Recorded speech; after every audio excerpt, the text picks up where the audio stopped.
Some people don't realize how difficult it really is to Hellcat swap a Honda Accord or any vehicle for that matter, but more specifically this Honda Accord, because I've been getting comments of people claiming, oh, you can't put a Hellcat engine in this car because the transmission won't hold it. Why would you put a Hellcat engine on a stock Honda transmission? Okay, that's one thing y'all need to realize. When we're talking about Hellcat swap, it's not just the engine swap. For a Honda Accord, transmission, drivetrain, axles, suspension, the whole rear subframe like stock, there is like no rear subframe. So if you want to actually push 700 plus horsepower, this one specifically pushes 1600 horsepower thanks to Hennessy performance. We don't gotta leak too much about that, but let's just say this Hellcat engine has boost beyond just a supercharger.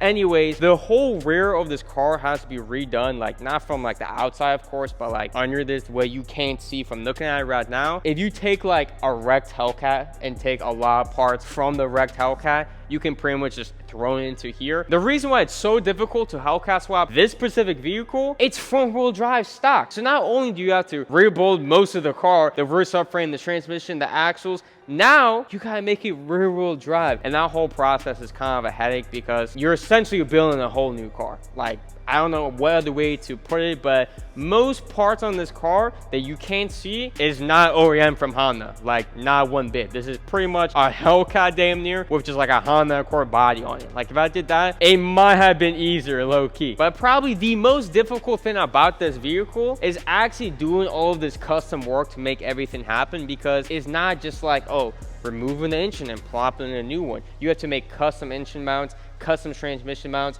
all of those other things such as like the exhaust, the rear subframe. There's a lot of custom welds needed for that. And then me specifically, I did a lot of work to the engine because 700 horsepower, even though this car weighs nothing as it is, I needed it to be faster. And some people don't believe that this makes 1600 horsepower. So I recommend you watch this video on screen right now to see the proof.